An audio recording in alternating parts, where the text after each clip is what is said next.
우리가 살아가는 세상 속에서도 우리가 어떤 가정, 어떤 공부를 하고 어떤 일을 할 때 나름대로의 계획들을 잘 세우잖아요. 그런데 우리의 삶 속에서도 우리가 세운 계획이나 예상과 빗나가는 이런 갑작스러운 상황을 우리는 종종 경험하곤 합니다. 오늘 본문에 등장하는 다윗과 함께한 사람들의 상황이 그러했음을 보게 되죠. 먼저 이 본문 30장 본문 전에 먼저 그 앞에 본문을 좀 알아야 되는데, 근데 다윗이 사울 왕이 죽이려고 추격을 하니까 오랫동안 도망 다녔잖아요. 10년을 넘게 도망 다녔는데 이스라엘 영내에서 계속 도망 다니다 보니까 끝까지 사울 왕이 추격하니까 이제 더 이상 사울 왕의 추격을 피해서 숨을 데가 없으니까 생명을 구걸하기 위해서 바로 옆마을인 블레셋의 아기스 왕에게 가가지고 망명을 요청해요. 여러분, 적의 적은 친구잖아요. 이 상을 알고 있었던 아기스 왕이 사울을 피해 도망온 망명을 신청한 다윗을 받아둡니다. 그래서 다윗과 그의 부하들이 살 수 있도록 한 성읍을 내어줘요. 그 성읍의 이름이 시글락이죠. 이스라엘 백성들, 이스라엘 땅의 지도를 보면 최남단이 브엘세바인데 그 브엘세바 최남단에서 북서쪽으로 20km 정도 올라가면 그곳이 바로 시글락이라는 성이 있어요. 큰 성읍이 아니라 조그마한 성읍인데 바로 그 성읍에 다윗과 그의 함께한 사람들과 가족들이 살 수 있도록 블레셋 왕 아기스가 허락을 해준 것이죠. 자, 시간이 지나 살고 있다가 이제 블레셋 사람들과 이스라엘 진영에 큰 전쟁이 벌어지게 됩니다. 이 사울 왕과 그의 아들들에게 있어서는 마지막 전쟁이죠. 길보아 산에서 전쟁이 일어나는데 이 전쟁 때 사울 왕과 그의 아들들이 다 죽어요. 그래서 그 후에 자연스럽게 이제 다윗이 이스라엘 왕이 되는 절차를 밟게 되는데, 자, 블레셋과 이스라엘 전쟁입니다. 그러면 이스라엘에서는 사울 왕이 이제 많은 부하들을 거느리고 왔겠죠. 그리고 블레셋에서는 싸우기 위해서 당연하게 이제 블레셋 이 아기스 왕이 부하들을 데리고 군사들을 데리고 나와서 이제 진을 쳤습니다. 아벡이라는 곳에 진을 쳤는데, 자, 그러면 현재 이 상황에서 다윗은 누구의 부하입니까? 지금 어느 나라에서 살고 있는 사람이에요? 블레셋 땅의 아기스의 부하로 살고 있잖아요. 그러니까 다윗도 아기스 왕의 이제 소환을 받고 그와 함께 했던 사람들과 함께 싸우기 위해서, 누구를 상대로? 이스라엘 백성들을 상대로 싸우기 위해서 나온 거예요. 여러분들, 이게 가장 다윗에게는 또 한 번의 위기인데, 왜냐하면 다윗은 이스라엘 왕으로, 차기 왕으로 기름을 부음 받았는데 그 이스라엘 백성들을 향해서 다윗이 다른 나라, 옆 나라 블레셋 사람의 부하로서, 장수로서 싸움을 진짜 싸우게 되면 다윗의 앞으로 차기 왕이 될 거에 대해서 치명적인 결점이 생기게 되는 거잖아요. 근데 하나님께서 어떻게 역사를 하시냐면 이 아기스 블레셋 땅의 부하들이 반대를 하는 거예요. 이렇게 하는 겁니다.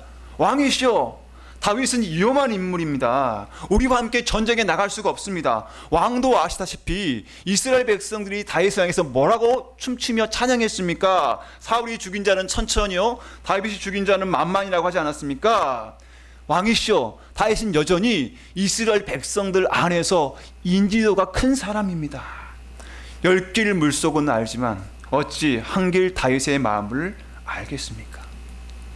피는 물보다 진하다고 하지 않았습니까? 팔은 아흔으로 굽다고 하지 않았습니까?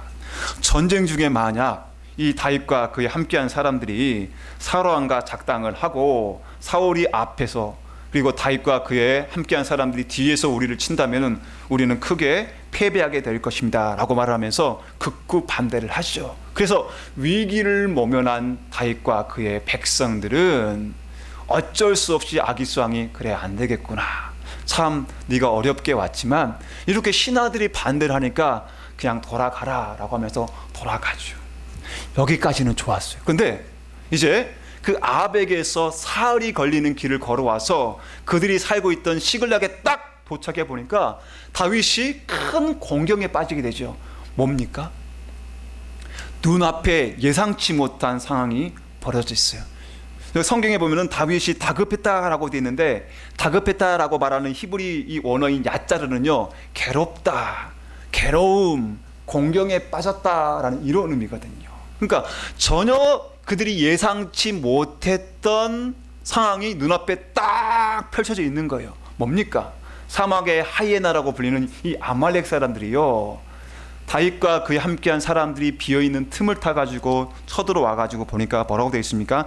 1절 하반절에 시글락을 쳐서 불사르고 거기에 있는 젊거나 늙은 여인들은 한 사람도 죽이지 아니하고 다 사로잡아 끌고 자기 길을 갔더라. 3절 다윗과 그의 사람들이 성읍에 이르러 본즉 성읍이 불탔고 자기의 아내와 자녀들이 다 사로잡혔는지라. 와보니까요, 그들이 살고 있던 시글락 성이 불타버린 거예요. 그리고 그의 아내들과 자녀들이 다 끌려가 버리고 없는 겁니다.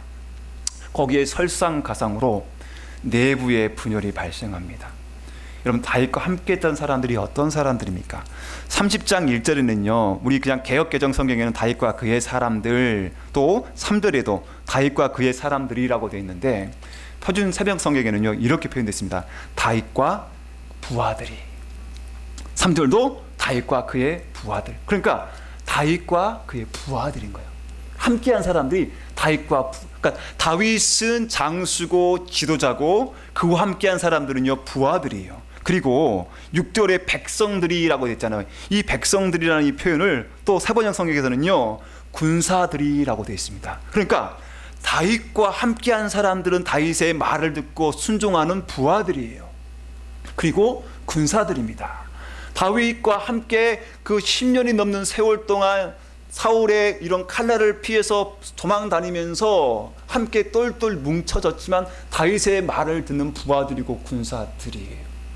그러니까 이제까지 살아온 가정 속에 다윗과 그의 부하들, 군사들이었던 그의 부하들의 적은 어디에 있었습니까? 항상 외부에 있었어요.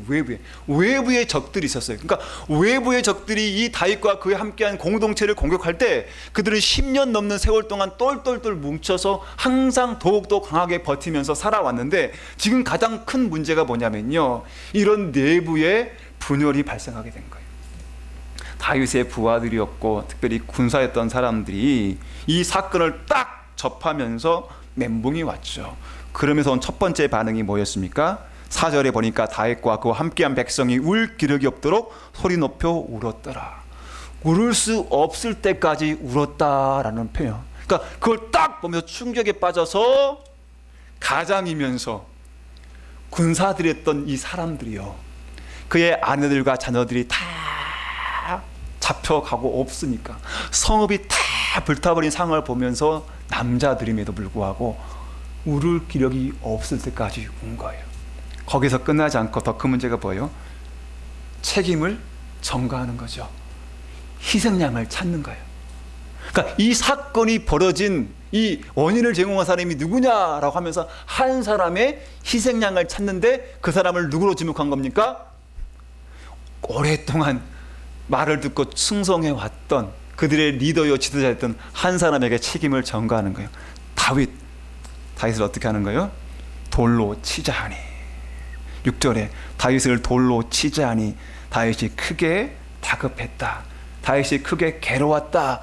큰 공경에 빠졌다 라고 성경에 기록합니다. 그런데 다윗이요, 여기서 그의 삶이 끝나지 않고 다윗이 힘을 얻고 용기를 얻습니다. 여기 개역 성경에는 그 표현이 안 나와 있는데 영어 성경을 보면은 but이라는 표현이 들어가 있거든요. But David. 그러니까 그러나 다윗이라고 설명되어 있거든요. 많은 사람들이 어떤 위기를 겪을 때 많은 사람들은 그냥 그 상황에 져버리고 절망하면서 그 절망한 상황들, 어려운 상황들 이기지 못하고 그냥 멸망해버리고 자빠져버리는 그런 경우를 보는데, 여러분들 그러나 다윗은 힘기를 얻었다라고 말씀을 합니다. 다윗은 그 상황에서 끝나버린 것이 아니라요, 용기를 얻었어요. 그럼 그 이유를 성경은요, 그의 하나님 여호와를 힘입고 용기를 얻었다라고 말을 합니다. 다시 표현하면 여호와가 공급해 주시는 힘으로 용기를 얻었다라는 표현이에요. 여기서 힘을 얻고 용기를 얻었다, 이 표현은 히브리 원문에는 까차크라는 이 단어인데요, 이 까차크의 그 말 원어는 뭐냐면 힘을 얻다, 힘을 내다라는 이런 말인데, 여러분 이 단어는 어떤 내용이냐면 자기의 힘과 자기 어떤 것들을 다짐해서 야 내가 열심히 해야지, 내가 힘을 내야지 하면서 자기 스스로를 어떤 쉽게 말하면 위로하고 자기의 다짐으로 얻어진 어떤 힘 때문에 용기를 얻는 것이 아니라 외부의 어떤 대상으로부터 공급되어지는, 외부의 어떤 대상에 주는 힘을 공급받고 얻어지는 힘을 표현할 때 이 까차크라는 단어가 쓰이는 거예요. 다니엘서 10장 17절 18절에 동일하게 이 까차크라는 단어가 표현되어 있는데요. 한번 제가 읽어드릴게요. 또 사람의 모양 같은 것 하나가 나를 만지며 나를 강건하게 하여 이르되 큰 은총을 받은 사람이여 두려워하지 말라. 평안하라 강건하라 강건하라. 그와 같이 내게 말하며 내가 곧 힘이 나서 이르되 이 표현이 바로 까차크예요. 그러니까 보세요.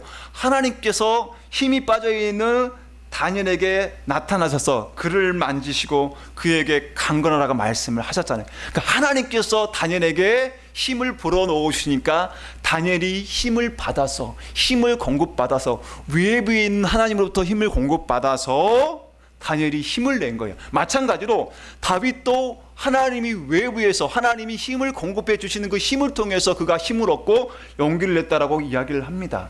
여러분들 이게 바로 하나님이 함께 하시는 사람의 모습이에요. 하나님이 이끌어 가시는 사람들은요, 어떤 사람들입니까? 위기를 만나지 않는 사람들이 아니에요. 위기가 그들의 생애 동안에 전혀 없는 사람들이 아니에요.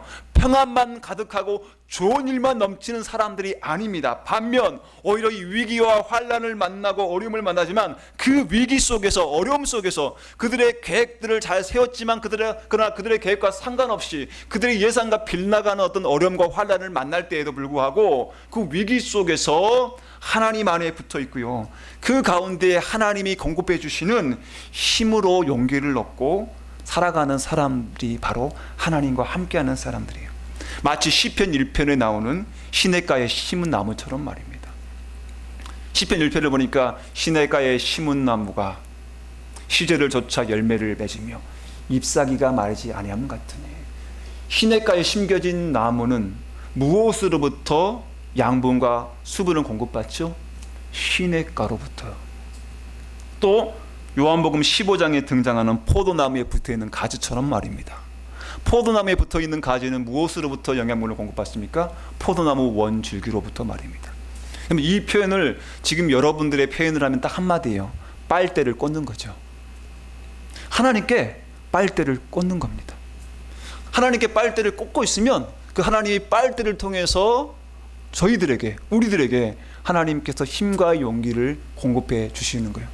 우리 학생, 청년, 우리 초등부 친구들 하나님께, 예수님께 빨대를 잘 꽂으시기 바랍니다. 빨대만 잘 꽂고 있으면요, 하나님이 여러분들에게 양분을 공급해 주세요. 그럼 보세요. 여러분들, 우리 자녀들, 여러분들 지금 부모님들께 많은 부분을 의지하고 있잖아요. 일명 부모님들께 빨대를 꽂고 있잖아요. 그렇죠? 우리 부모님들 빨대 꽂힘을 받으셨잖아요. 그렇죠? 싫으시죠? 막 불편하죠? 뭐 저놈의 새끼들 오늘도 빨고 내일도 빨고 또 빨겠네. 진짜 뭐야? 이러신가요? 빨대를 꽂는 것을 기뻐합니다. 그렇죠? 더 주고 싶어 하세요. 어제 우리 하은 자매님이 이제 사모님이시죠. 결혼하시고 이제 또 오늘 인사드리고 가셨는데, 그 전에 사모님이 종종 그 말씀 하시더라고요. 시집을 너무 일찍 가는 것 같아. 좀 더 데리고 있고 싶으실 때 그 말씀 하시더라고요. 왜 그렇습니까? 사랑하기 때문에 그래요. 우리 자녀들이 우리 부모님들에게 빨대를 꽂고 있는데 싫지가 않는 거예요. 사랑스러운 거예요. 좋은 거예요. 더 주고 싶은데 못 줘서 오히려 미안한 거예요. 이게 바로 부모의 마음이고 이게 바로 하나님의 마음입니다. 그러니까 여러분들이 하나님께 빨대를 잘 꽂고 있으면요, 하나님은 그것을 오히려 기뻐하세요. 싫어하지 않으세요. 더 주고 싶어 하십니다. 하나님이 문제인가요? 빨대를 꽂지 않으려고 하는, 오히려 꽂혀있는 빨대를 빼려고 하는 우리들이 문제인가요? 여러분들이 살아가는 삶 속에 많은 위기와 어려움을 만날 때도 절대 하나님께 꽂혀진 빨대를 빼지 마시기 바랍니다. 빨대를 잘 꽂고 하나님으로부터 힘과 용기를 쭉쭉 잘 빨아서 매일매일 승리하시기 바랍니다. 여러분, 그렇다면 오늘 이 말씀에 등장하는 다윗의 하나님은 어떤 하나님이신가요? 제가 세 모습의 하나님을 말씀드리겠습니다. 다윗에게 힘을 주신 그 하나님, 첫 번째는요, 지켜주시는 하나님이셨어요. 보세요. 다윗 자신을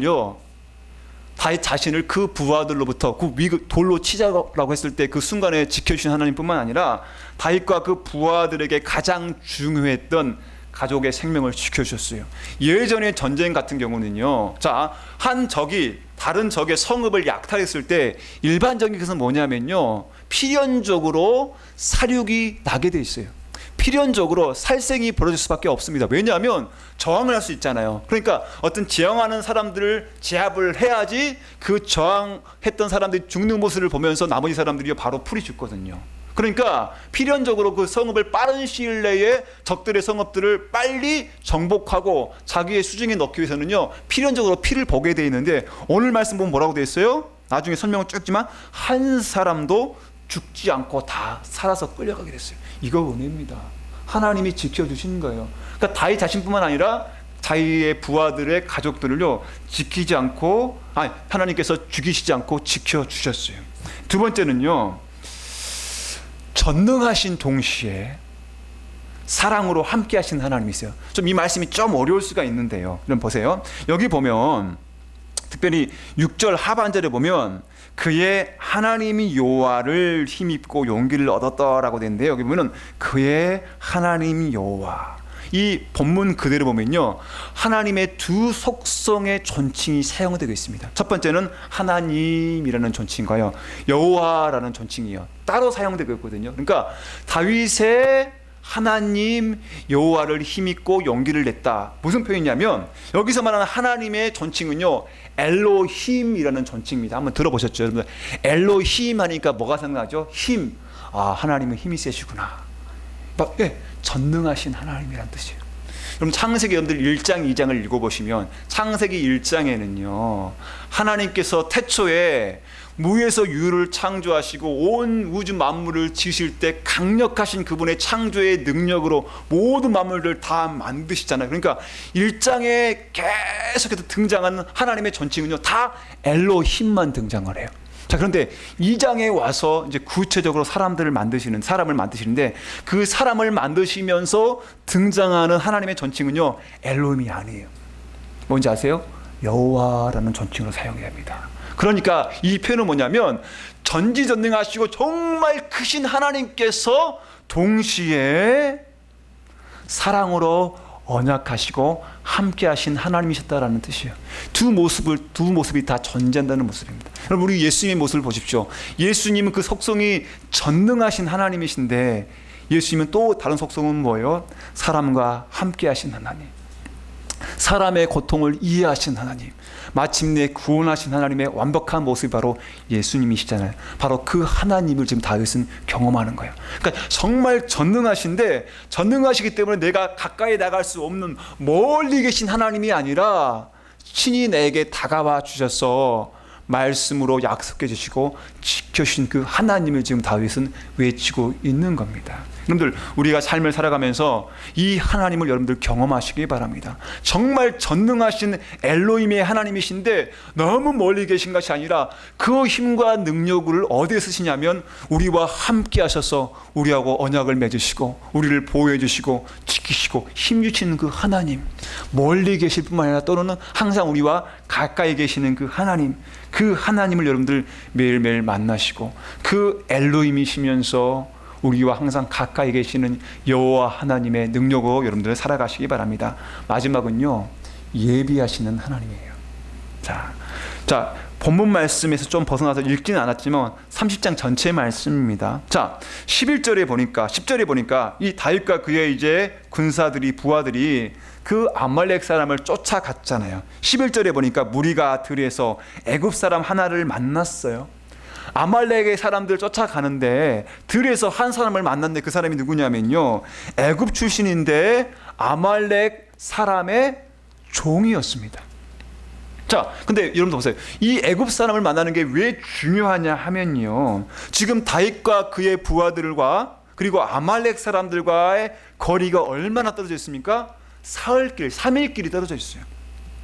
3일길은 그 당시에 약 75에서 80km, 많게는 90km까지 떨어지는 거리입니다. 어디로 간지 방향을 압니까? 거리도 80km 정도가 떨어져 있어요. 어디로 가야 되죠? 사흘길 떨어져 있는데 자기의 소유와 자기의 가족들을 찾기 위해서 다윗과 그의 군사들은 어느 길로 가야 되죠? 어디로 가야 됩니까? 근데 가다가 들에서 한 사람을 만난 거예요. 그리고 그 사람에게 먹을 거를 주면서 당신 누구냐 물어보니까 설명을 쭉 하는 거죠. 13절에 다윗이 그에게 이르되 너는 누구에게 속하였으며 어디에서 왔느냐 하니 그가 이르되 나는 애굽 소년이요 아말렉 사람의 종이더니 사흘 전에 병이 들매 주인이 나를 버렸더라. 여러분들 13절에 사흘 전에라는 표현과요 30장 1절에 사흘 말에라는 표현은 같은 시점이에요. 그러니까 아합에게서 블레셋 왕 아기스가 다윗과 그의 부하들을 보낼 그 시점에 아말렉이 벌써 이 시글락을 점령하고 가다가 이 자기의 부하 중에 한 사람이었던 종 중에 한 사람이었던 이 애굽 출신을 버린 거예요. 그러니까 하나님께서는 벌써 사흘 전에 누구를 예비하신 겁니까? 이 다윗과 그의 부하들을 위해서 누구를 예비하신 거예요? 이 아말렉 사람의 종이었던 이 애굽 사람을 그 들 한가운데 준비를 해놓으신 겁니다. 그래서 이 아말렉의 종이었던 애굽 사람을 만남으로써 어디로 가야 될지 정확하게 안 거예요. 하나님이 예비하셨습니다. 그리고 보세요. 15절의 중간절에 보니까 하나님의 이름으로 내게 맹세하소서라는 말이 나와요. 그러니까 애굽 사람의 입에서 하나님의 이름이 나오는 것을 봤을 때 이거는 우연의 만남이 아니라 하나님께서 모든 것들을 예비했음을 보게 되는 거예요. 또 한 가지 뭐냐면 하나님께서 애굽 사람을 예비하실 뿐만 아니라 또 한 가지는요 다윗으로 하여금 명분을 예비하세요. 일명 알리바이를 예비하십니다. 무슨 말씀인가 하니 보세요. 26절 30장 26절에 보면 다윗이 시글락에 이르러 전리품을 자 이제 쫓아가서 모든 것들을 다 다시 취한 후에 다윗이 시글락에 이르러 전리품을 그의 친구 유다 장로들에게 보내어 이르되 보라 여호와의 원수에게서 탈취한 것을 너희에게 선사하노라. 자, 이 애굽의 종의 도움을 받고 애굽 사람의 도움을 받고 아말렉 사람 가서 그들을 급습해 가지고 모든 물건과 그들의 모든 가족들을 다 사로잡혔던 가족들을 다 한 사람도 죽지 않고 찾아와서 시글락에 이른 후에 다윗이 그의 노략물들을 누구에게 보내는 거예요? 유다의 장로들에게 보내면서 하는 말이 뭐냐면 보라 여호와의 원수에게서 탈취한 것을 너에게 선사하노라 라고 하는 거예요. 여러분 이게 왜 중요하냐면요 보세요. 제가 서두에 블레셋 사람들과 이스라엘 사람들이 정말 운명을 건 전쟁을 한다고 그랬잖아요. 근데 거기에서 다윗은 지금 빠져 있어요. 그리고 시글락에 왔잖아요. 자 그러면 보세요. 전쟁이 끝났습니다. 전쟁의 결과는 이스라엘이 대패를 했어요. 사울 왕과 그의 세 아들이 다 죽었습니다. 자, 그러면 다윗은 뭐 하고 있었죠? 자, 생각해 보세요. 이스라엘 백성들이 야, 정말 우리는 목숨을 걸고 싸웠어. 다윗은 뭐 했대? 다윗은 시글락에서 자기 부하들과 자녀들하고 평안히 그냥 있었대. 그러면 그건 이런 상황이 된다고 하면은 다윗의 이런 명분이 없잖아요. 다윗이 왕이 될 때 치명적인 약점이 되잖아요. 근데 다윗은요 보세요 뭘 했습니까? 다윗은 오래전부터 이스라엘 백성들이 광야를 걸어올 때 그들의 뒤를 치면서 괴롭혔던 아말렉 사람들을요 공격한 거예요. 그리고 노략물을 취한 겁니다. 그리고 보내면서 말한 것이요 나 그냥 놀고 있지 않았어. 나 그냥 편하게 내 가족들과 그냥 있지 않았어. 너희들이 정말 블레셋과 정말 열심히 싸울 때 나도 우리 이스라엘 백성들의 오래전부터 원수가 됐던 아말렉 사람들 나도 열심히 쳐서 싸워서 나도 이겼어. 바로 이 노략물을 너희에게 보내라고 하면서 그 리스트가 27절부터 31절까지 베델, 아로헬, 홀마, 31절 헤브론에 있는 자에게와 다윗과 그의 사람들이 왕래던 모든 곳에 이 노략물들을 다 보내고 있는 겁니다. 그러니까 하나님이 이 애굽 사람을 예비하실 뿐만 아니라 다윗의 앞으로 왕이 되어질 모든 것들을 다 생각하시면서 다윗으로 하여금 이 알리바이 명분까지 예비했음을 우리가 보게 됩니다. 사랑하는 성도분 말씀의 결론을 드립니다. 다윗이 인생을 살아오면서 숱한 위기를 겪었지만 이제 곧 왕이 되기 전에 어찌보면 마지막 위기의 상황인데 다윗은 그 상황에 넘어지지 않고요. 다윗은 하나님 전능하신 엘로힘 그리고 여호와 하나님 함께 하시고 지켜주시고 예비해 주신 하나님의 도우심을 통해서 다윗은 이 어려운 환경들을 이겨나갔음을 보게 됩니다. 어제 다윗뿐이겠습니까? 우리 또한 삶을 살아가면서 숱한 위기의 상황들을 겪게 되지만 그러나 다윗이 하나님을 힘입어서 용기를 얻었던 것처럼 우리도 그러나 하나님 때문에 제가 말씀드린 것처럼 그러나 하나님께 빨대를 꽂았기 때문에 하나님 우리에게 힘과 용기를 주었기 때문에 우리가 만나는 숱한 어려운 상황들을 극복하시고 힘을 내시고 용기를 얻어서 매일매일 삶 가운데 힘있게 전진하시는 우리 모두가 되시기를 주의 이름으로 축원드립니다. 기도하겠습니다.